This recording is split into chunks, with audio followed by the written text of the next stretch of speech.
Hey everybody, wanted to make a quick video, see if this might help somebody else out that ran into the same issue that I did. A 2015 Nissan Altima, the check engine light came on, took it to AutoZone, and the code that came up said it was an oil timing position sensor, or something like that. So, still have the powertrain warranty on it, and took it to the local Nissan dealership, paid a $128 diagnostic fee because they still needed to diagnose it, and came back saying that the camshaft position sensor needed to be replaced. They wanted to charge a total of over $600 to get that replaced. I was like, no way. So found two camshaft position sensors on eBay, about $15 a piece, and because it's a dual overhead cam, I said, okay, I'll just go ahead and replace them myself.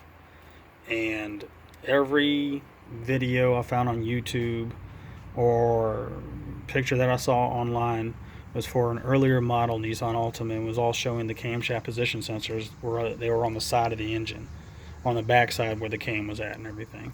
So I was like, where are the camshaft position sensors on this one? So I went ahead and just said, okay, forget it. Let me just figure out exactly where it's at. And I'm about to show you exactly where it's at. It took me maybe 2 minutes tops to change them out. So you get a 10 millimeter socket wrench. 1, 2, 3.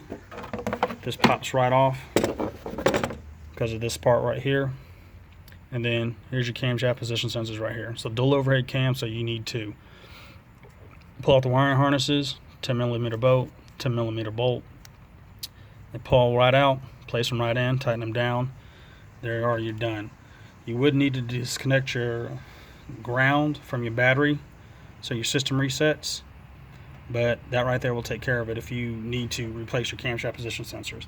Another thing you need to notice too is that the camshaft position sensors and crankshaft position sensors are basically the same thing, except for the camshaft on the 2015 models, or the newer models of the 2.5 liter 4-cylinder, has a right angle instead of it coming straight out. So it's like that because so the engine cover can slide back on.